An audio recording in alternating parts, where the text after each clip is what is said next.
you will realize it today. She's considered the happy medium, and she's been working professionally as a psychic medium for over 35 years. A published author. I have and actually read one of her books on intuition, a public, local, and national television personality, as well as radio. She's the resident psychic on Twin Cities Live on ABC. She has covered stories, conducted ghost investigations, and read national celebrities. Just a wonderful, wonderful spirit. Lake Harriet Spiritual Community, please help me welcome Jodi Livon. Hello! Hello, everyone! Oh, that was nice. How gorgeous is it today? Right? What a wonderful gift from the universe.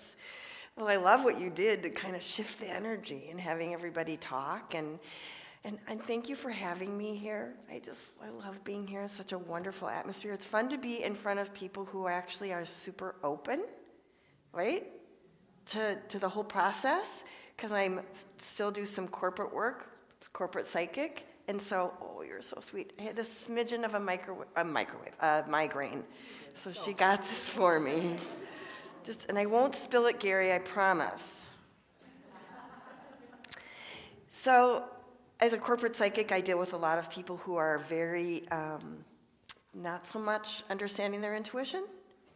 They don't realize they're using it all the time. And so I've said this before, sometimes when I'll meet with a big group of people in business, I'll get, this is I know on film, so sorry, I'll get the middle finger energy coming at me.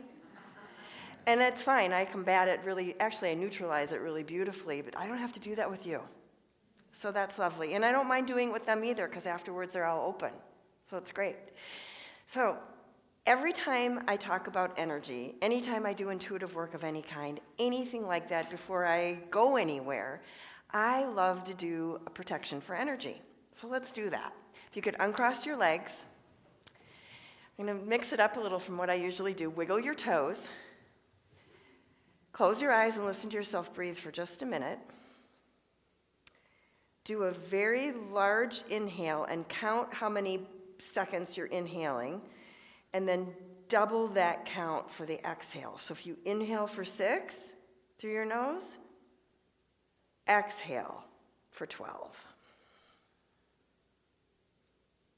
Inhale for 6, and then exhale for 12. And take the biggest inhale you can and hold it, and then exhale all the air from your lungs, and then just listen to yourself breathe. Now wiggle your fingers and wiggle your toes. You can open your eyes. Don't knock anybody out next to you.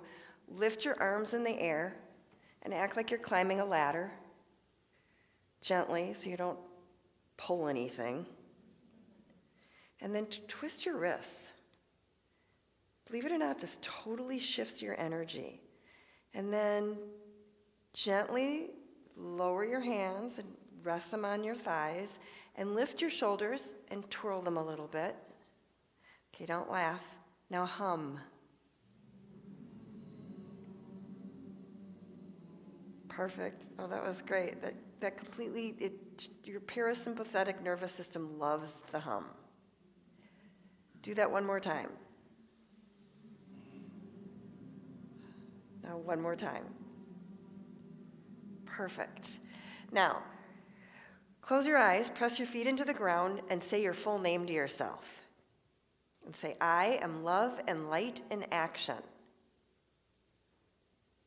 You can say it out loud if you want. I feel the light. I see the light. I am the light. I am love and light in action. I feel the light. I see the light.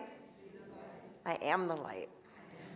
One more time. Shake your wrists a little bit, and then say, I am love and light in action.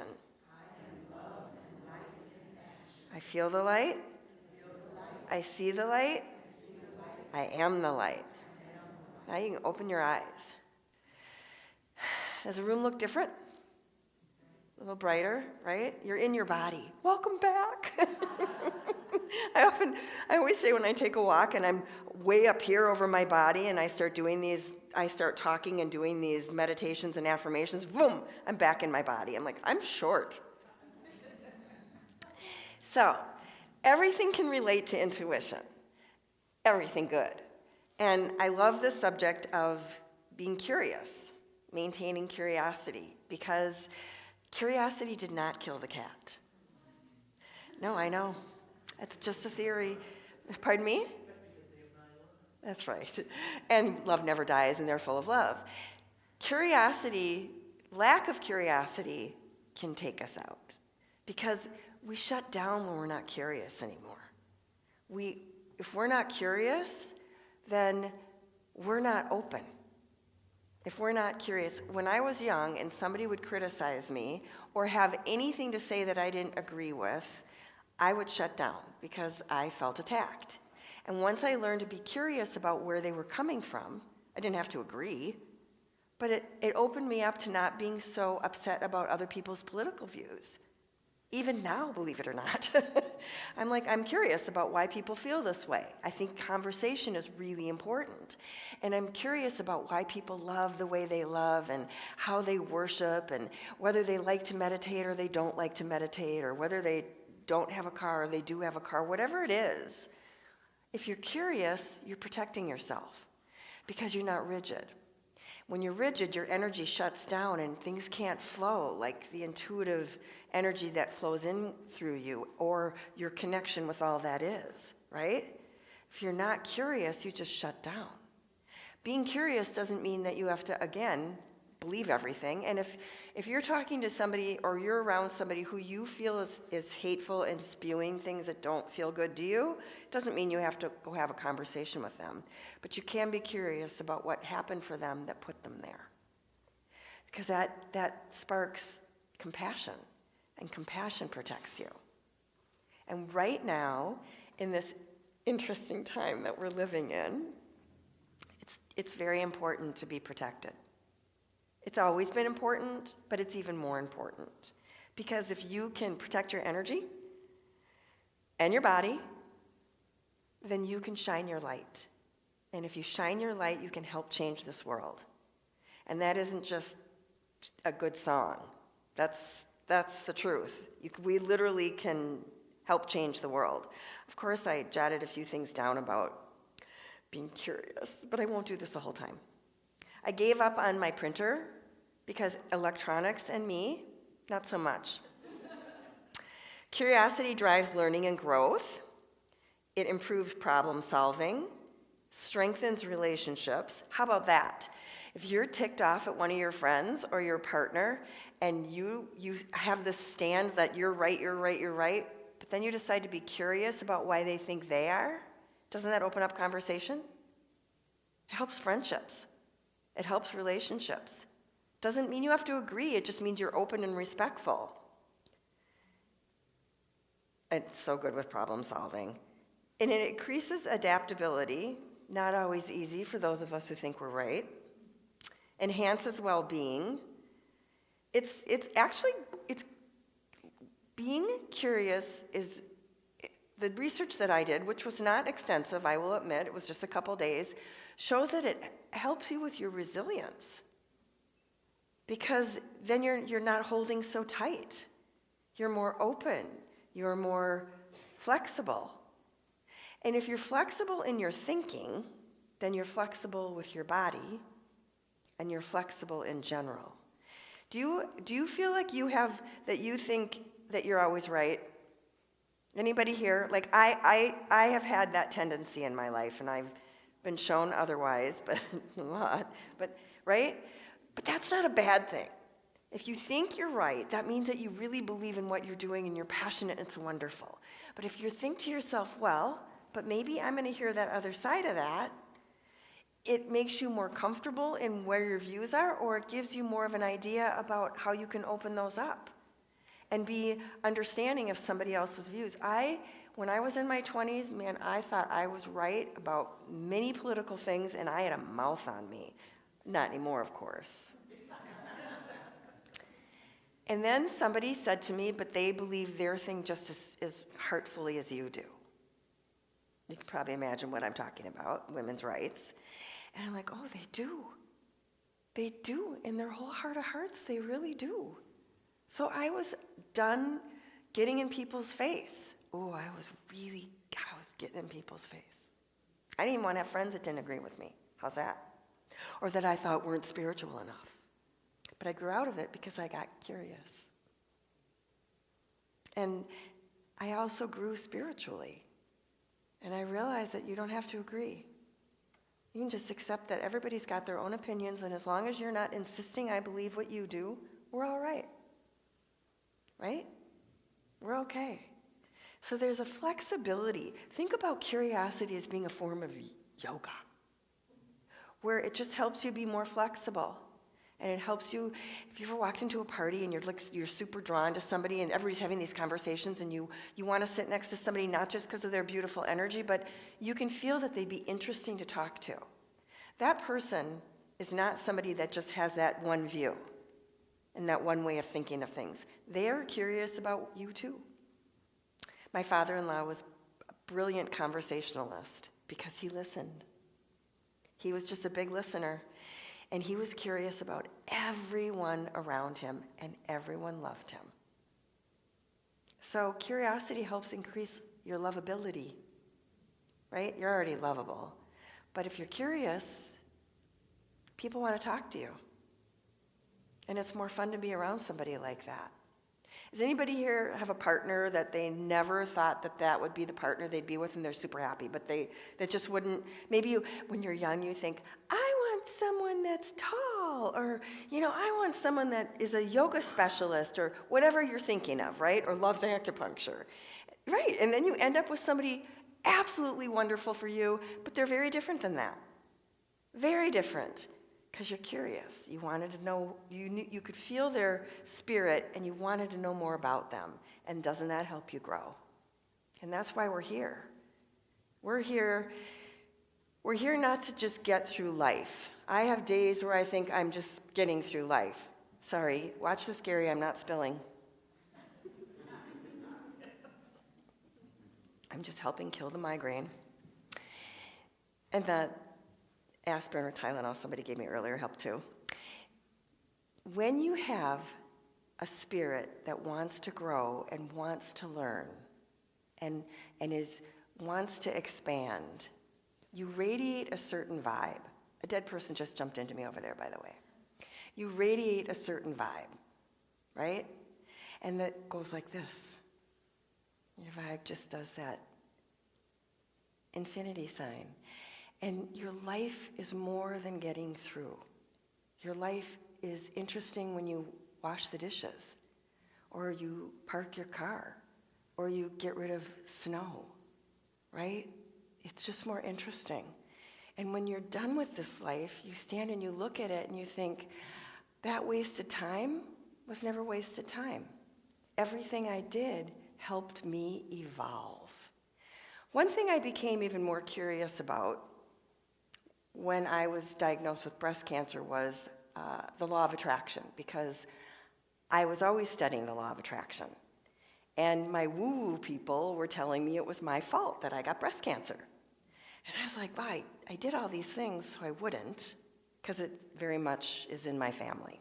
I don't have the BRCA gene, but it's in my family. And I'm like, wait a minute, that's not really the law of attraction. Because, God bless you, because we all have things in our life that are going to happen. And before we come here, we design our life, many parts of it. We do like an outline, us and our guides, right? And we decide, I want to grow this way. So I will, be involved with somebody who, I'll be involved with men and women. I'll be involved with everybody sexually, because that'll help me grow. We can decide things like that, right? Once we get here, we make other decisions too. But there are certain things that are just decided, and we don't consciously know that. That's for our soul's growth, and we don't know that. And on a soul level, it doesn't matter if we would know it or not. We just know that we're going through it.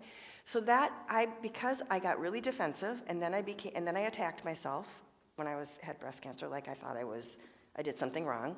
And then I became more curious about the law of attraction, why people believe that, and I was like, wow, I feel more peaceful than ever about this. This was nobody's fault. This was just going to be. But the way I deal with it, that's everything. Life gives and takes. It's what we do with what we get that has the biggest impact. It's what we do. It's how we handle it.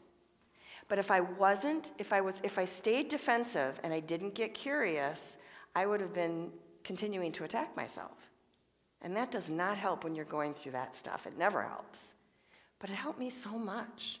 It also helped me move through chemo. Chemo is this magical drug. Anybody here have had chemo? It's like a magical drug that makes you really sick because it gets rid of the cancer. So I had to look at it differently. I'm such a woo-woo person, I didn't want any drugs. But I would have died. I would not be here. The breast cancer I had was it needed drugs, right? Of different kinds. And I got curious about the chemo and what it would do, and then I stopped being curious and just went through it. And my open heart helped me get through it. So everybody goes through things in their lives. Everybody in this room, and I actually can feel some of those things. We all go through really big things and things that are awful. And we're not here to just glide through life. And my old law of attraction view said that we are, that there's only joy, and that you do this glide. You go through something bad, and then you get over it, and then it's all happy. No! There's going to be things that we don't like.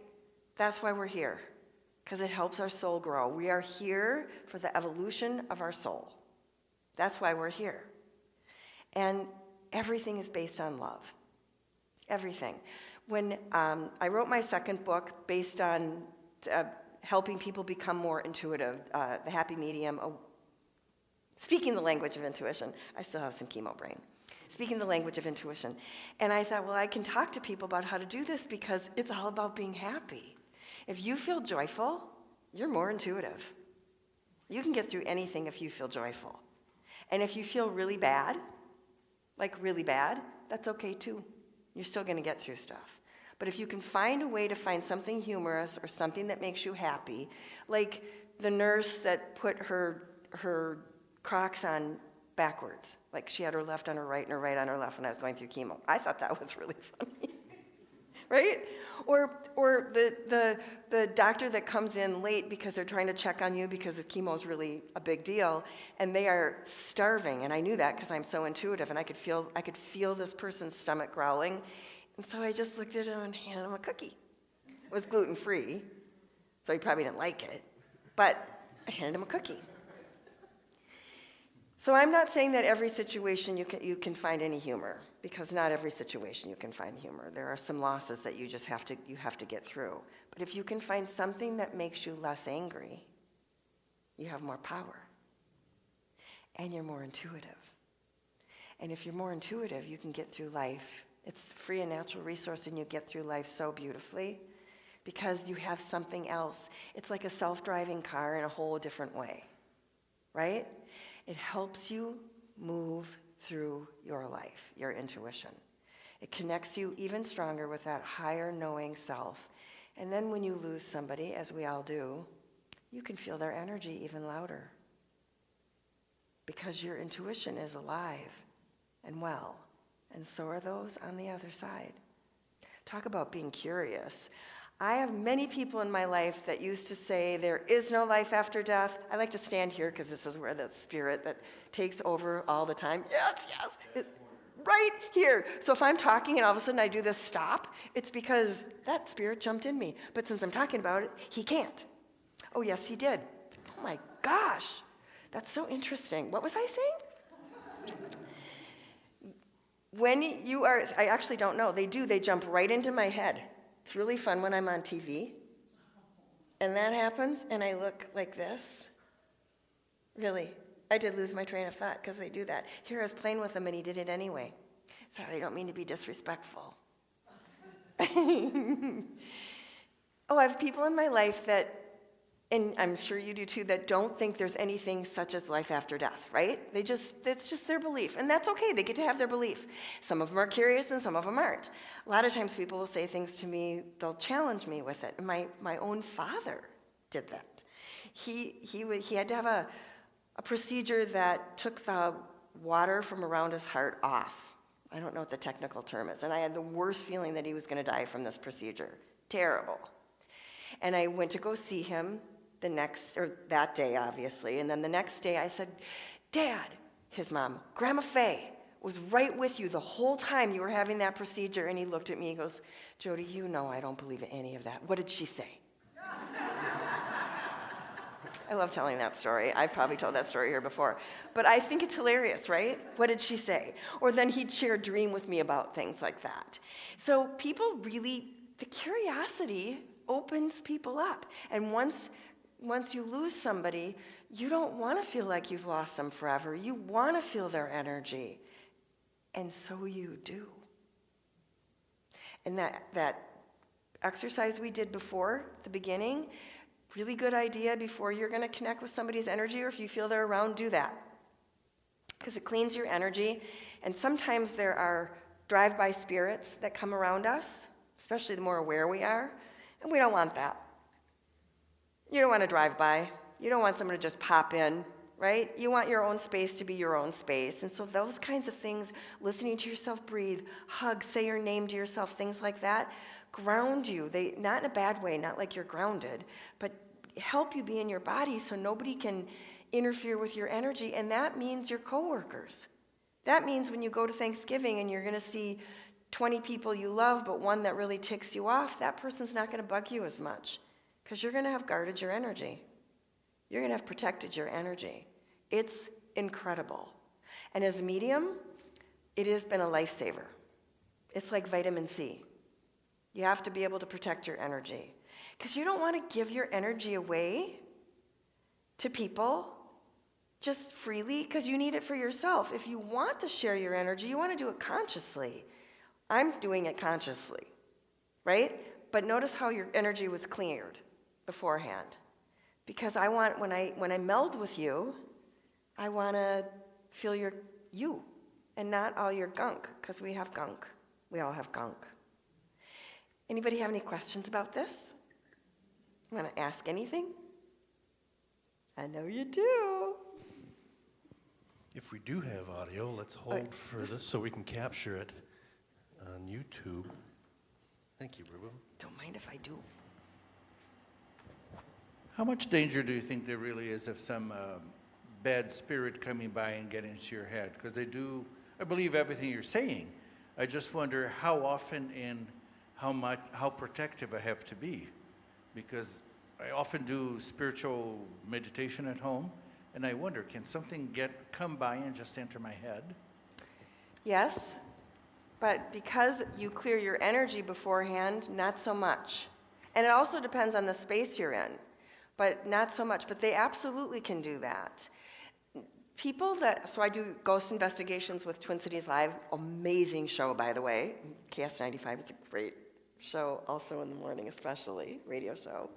But when I do a ghost investigation for Twin Cities Live, I really protect my energy hard because I know there are spirits that are going to come in. They literally try to come into my body because I'm a trance medium.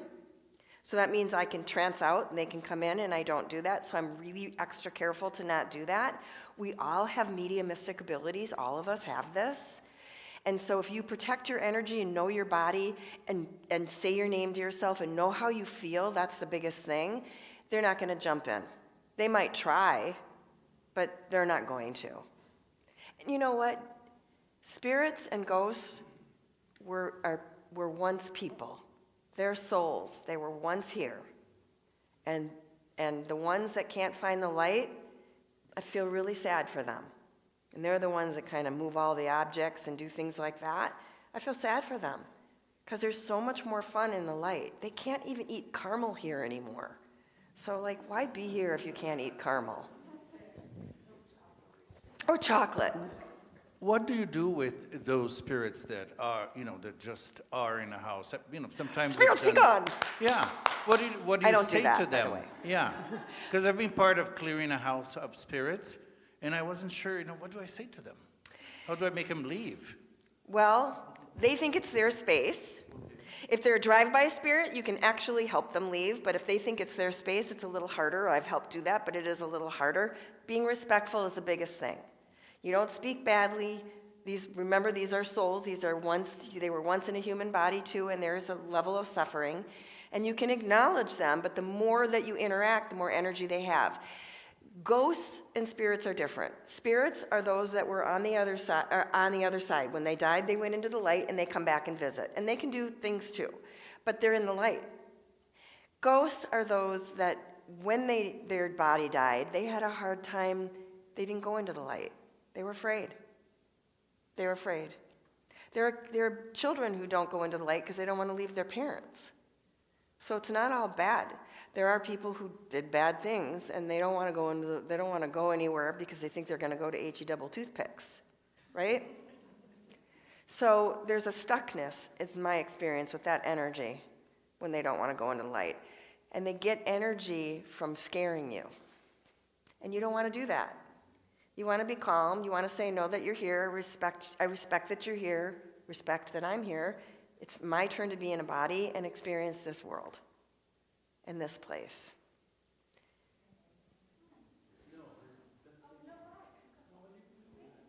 Oh, I'm sorry. I didn't even see you had that. Here, stay here, and then she'll ask. Yeah. I'm curious. Good. Do you choose them or do they choose you? They choose you. Okay. They choose you. You can.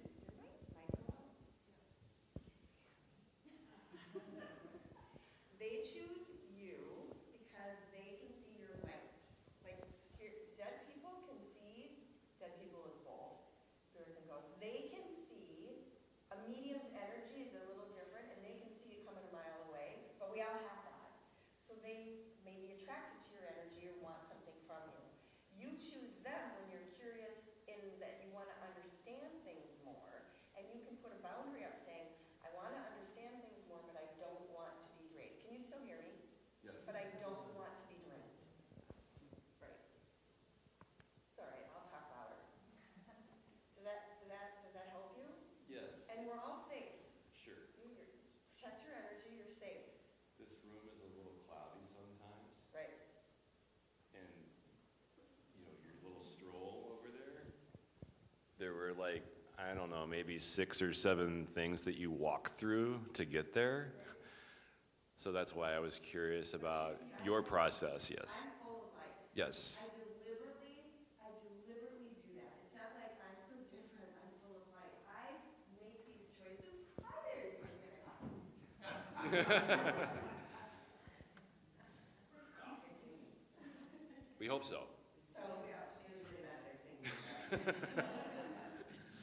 Lots of people have tried. People who think I'm wrong for being medium. So I can just hold the microphone too. I got to get it away from you a little bit. Because my energy messes with the electronics.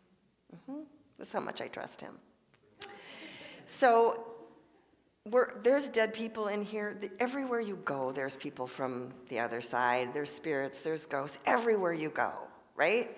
But you want your energy to be so clear and cool that you're not always impacted by it because you don't want to be drained.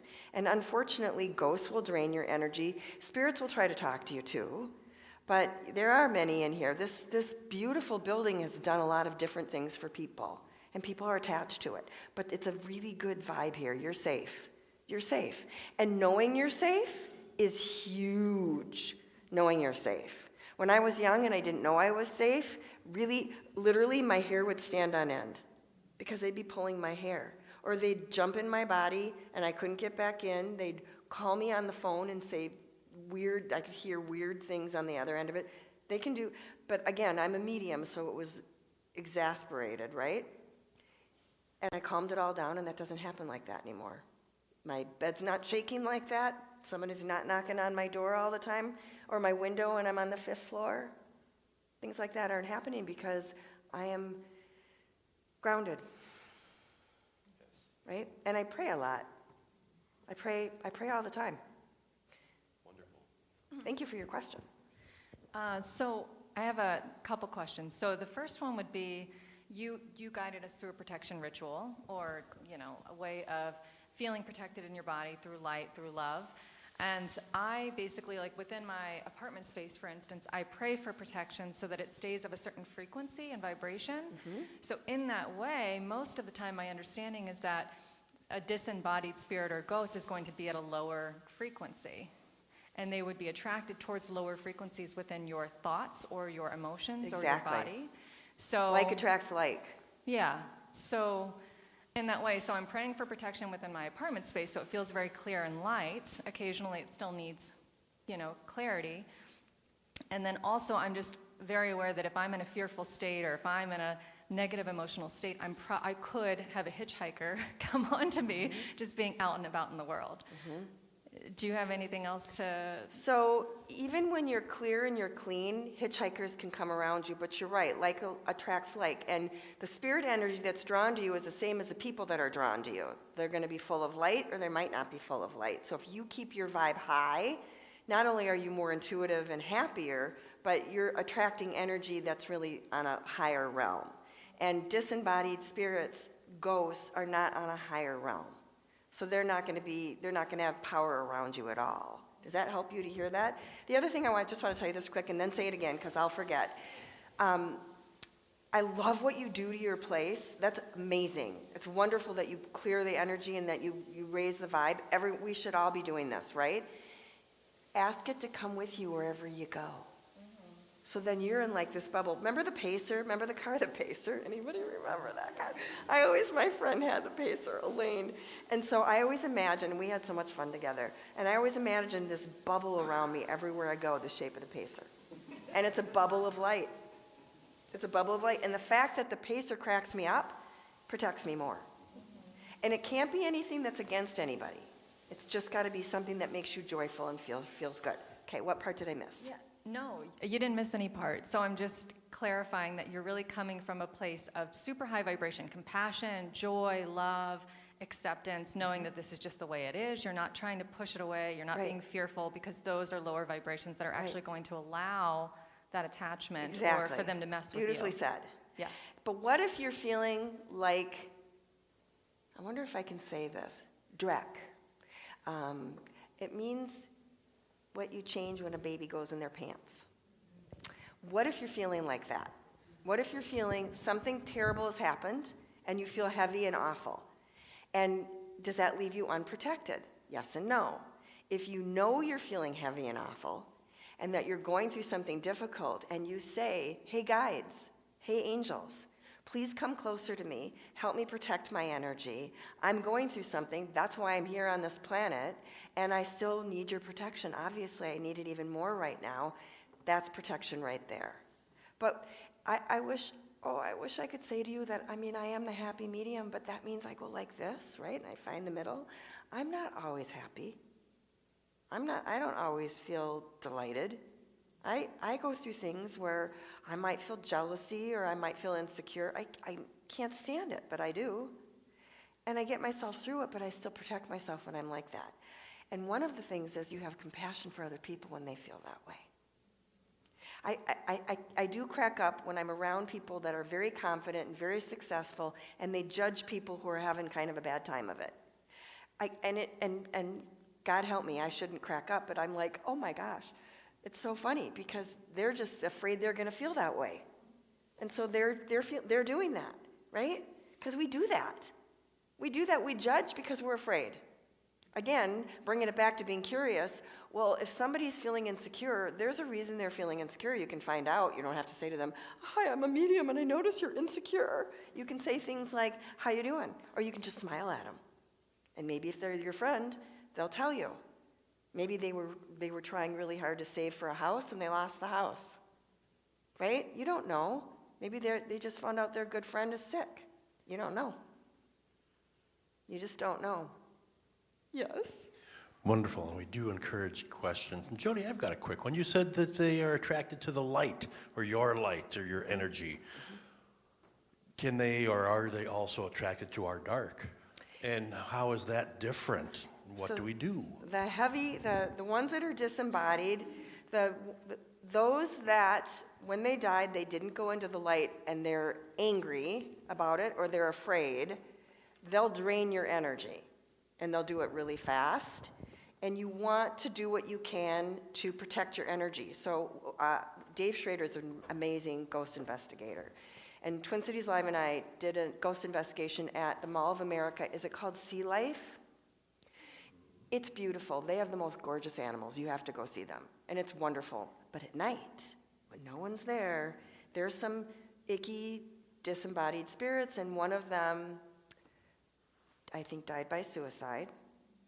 And I call him the pock-faced guy. I saw him in this glass. I saw him, literally, I think he had skin issues, and he hurt people when he was alive, and he was scaring people while he was dead. And so I started talking about it, and this metal door that nobody could move slammed. And all the pictures on my phone disappeared.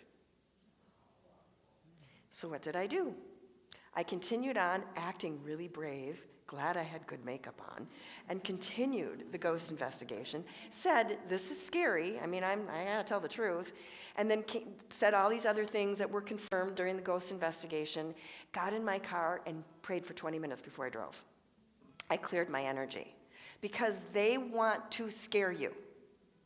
And if they don't, they be on their way. And they don't want to scare you because they're mean. They want to scare you because they're sad, and that's how they get energy. And that is a very unusual circumstance. It happens, but it's unusual. So I cleared my space. That's what I did. I cleared my space, and that helped me. And I helped clear everybody else's space. I do that when I do one of those. They're like, what are you doing? I'm like, I'm clearing your space. I'm looking for my bag. I actually take my hand sanitizer and spray the air. If I don't have any liquid sage. Does that answer your question? Yes, it does. Thank you. Oh, here's one. And then go with this person. We've got one more back here right beside me. I love the questions. I'm just curious, but I'm living in a situation that's a bit unusual because there's a lot of strange eagles in my house. Ego? Yes, so in my backyard I have family of bald eagles, and then in the front yard it was bald eagles, but then they built a second nest, and now it's in my backyard as well. What a blessing. And then the bald eagles, this summer, it changed into golden eagles, and I would see them on my backyard, both of them fighting over a carcass of a rabbit. And the unusual part is I would get awakened because my bedroom is a wall of glass, so I would get awakened around 3 or 4. That's when the eagles start making noise. I didn't even know they woke up at that time because it's completely dark. So I was just curious if there was any, in your mind, any spiritual significance of those eagles insisting on nesting in, it's all good. in my house. It's all good. Eagles are amazing. I wouldn't like to be woken up in the middle of the night either, but eagles are amazing. Eagles are, they show you change. They show you protection. They show you direction. So you must be in a space where you're changing a lot. You're growing a lot. You're moving into a whole different direction. And they're there unconsciously, but they're there and they protect that energy and they help build more of that energy. If you wish to not be awakened, you can just say to your angels and guides, could you help me stay asleep so I'm not disturbed by this, because I want to keep in good unison with this energy, and being woke up at that hour is not going to help me. Right? So it's a really good thing. It's a really good thing. As much as I hate a bunny dying, they have to eat. So that's a really good thing. Thank you for sharing that.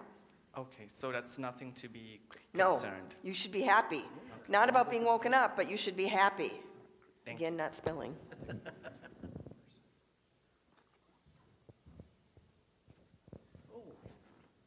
We had a question, yes. Thank you.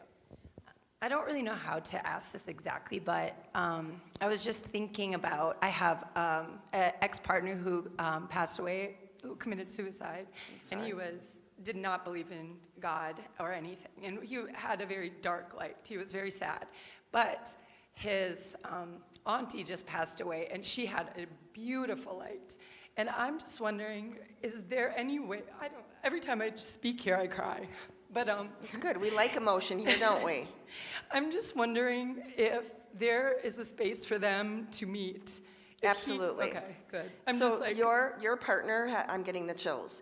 Your partner actually was sad but had a lot of light, or you would never have been attracted to Yes, this very person. much so. So fun And was funny. full of love, and people who die by suicide do not stay here. They are taken to the other side, so that most of the time, I very rarely see otherwise, and they met in the light. And so he was already in the light. So you don't have to worry about him being earthbound, right? Because you're not getting chills in your apartment or anything like that. No, actually, I mean, I know he was very connected to nature, and as am I, and after he passed, I would... Boy, he was a really feeling person. Yes, wasn't he? very, very much, and was always told not to express his feelings, and so kept it all inside. But I think what I notice so much, and I do notice things in nature, I'm very spiritual, I believe in a lot of things, but I would just really very much, I would think about him, and the trees would just start blowing. Oh, the trees and are things like amazing. that. So yes, I believe that he, yeah, I've never felt anything negative. I've always just sort of wondered. And after his auntie just passed, I was very much hoping that they would be able to find one another. So, yes, they absolutely did right away. And 1 second, I want to answer your question, but 1 second. When we die and it's a surprise or tragic like that, this is what I've been shown by dead people. I only can tell you that I've done, I don't know how many thousands of readings, and I've seen this consecutively, where even when it's not tragic, we're brought into this room, essentially, where these people that we trust and we love that have crossed over before us are there. And they help us acclimate to the fact that we're not dead, this is life too, that there's life on the other side. And they help us acclimate. So he already went through that, but when she was in her room, he was there. In fact, he helped greet her, right? Because he went first. He helped greet her. He helped her move through. So we're never alone when we die. We're never. I just did a Twin Cities Live thing where I asked questions, a quiz, and this was one of the questions about what happens after we die. We're never alone. We're always greeted by those that we love, and if we don't know anybody that crossed over, which how can we not, but there's beings there that we recognize on a soul level, so we're never alone, ever. Even if we're physically in a room alone, we're never alone. So, you're welcome. Thank you. Hello. Hi. I'm Russian, and sorry for my... I'm Russian. Okay. Hello, Russian. I'm sorry, a very quick and fun question. So I'm full of humor. Every time I watch myself, when I go to nature, very often I see animals that stare at me. Dogs and leash turn head toward me. They're recognizing your energy. And they cannot, it's just very funny because I start laughing because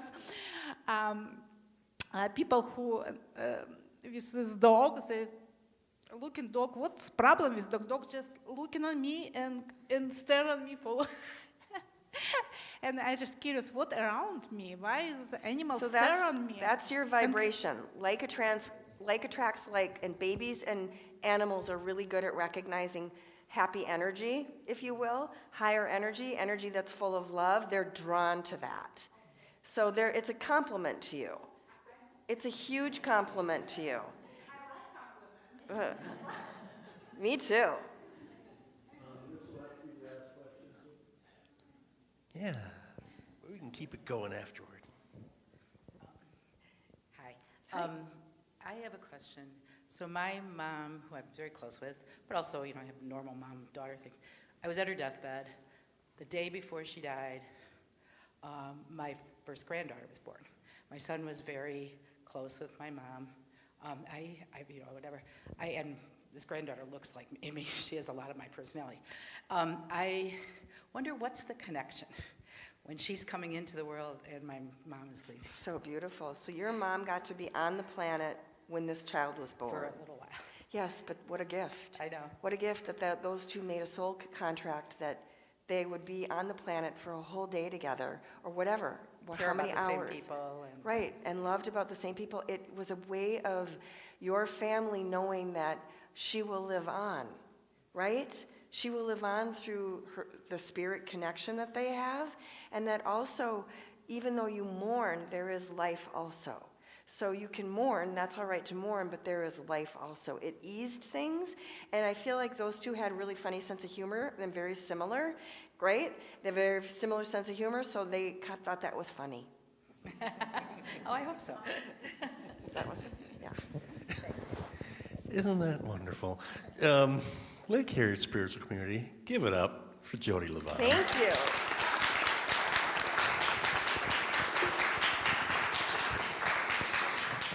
I love the energy, and I feel like we could keep talking like this. And as Jodi's schedule allows, we always like to hang out after church and have conversation and enjoy or wander down the hill.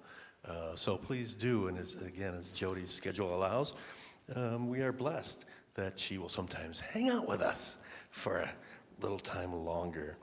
I would remind you now that Lake Harriet is supported by your support.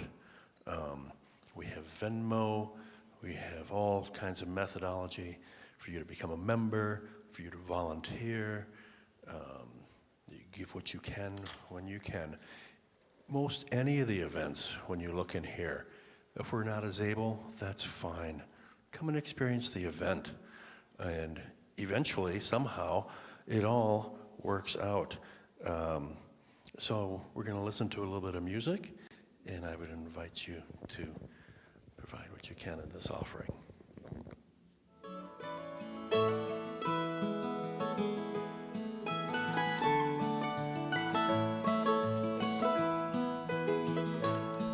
Let it go, my love, my truest, let it sail on silver wings. Our lives are twinkling, that's for certain, but it's such a fine thing.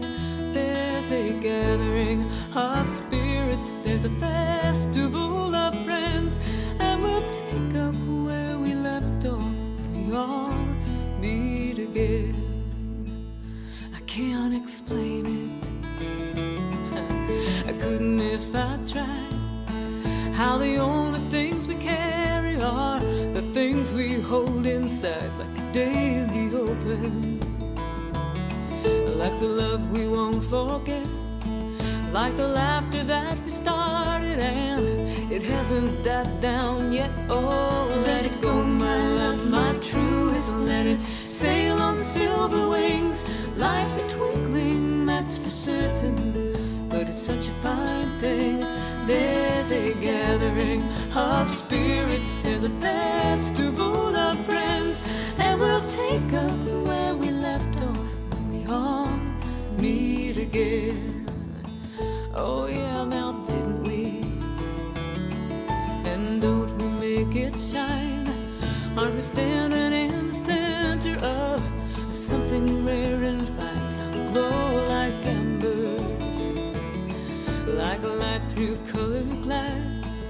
Some give it all in one great flame, throwing kisses as they pass on. Thank you, Gary. If you might raise your hands and repeat after me, please.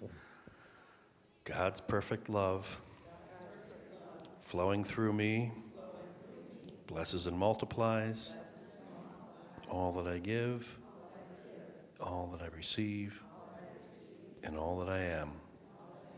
Thank you. Aho.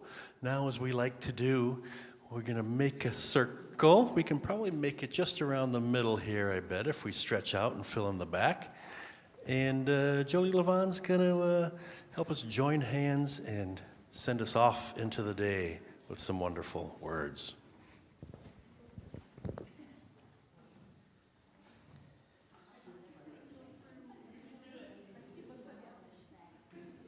Should we do the Hava Nagila? Java Nagila. Java Nagila. Okay, isn't this so fun? Okay, so my therapist taught me this many years ago, and it is one of my absolute favorite things to do, and it's a smidgen long, so I'm gonna talk fast, okay? Press your feet into the ground, take an inhale and an exhale. White light is surrounding us, white light is consuming us, white light is protecting us. Divine love is flowing in and through us, solving and dissolving all situations for the good of all. A higher power is in charge of our lives, so only good can come through us. Our minds are open, our hearts are receptive, and miracles are happening right now. Thank you. May everybody have a blessed, beautiful week.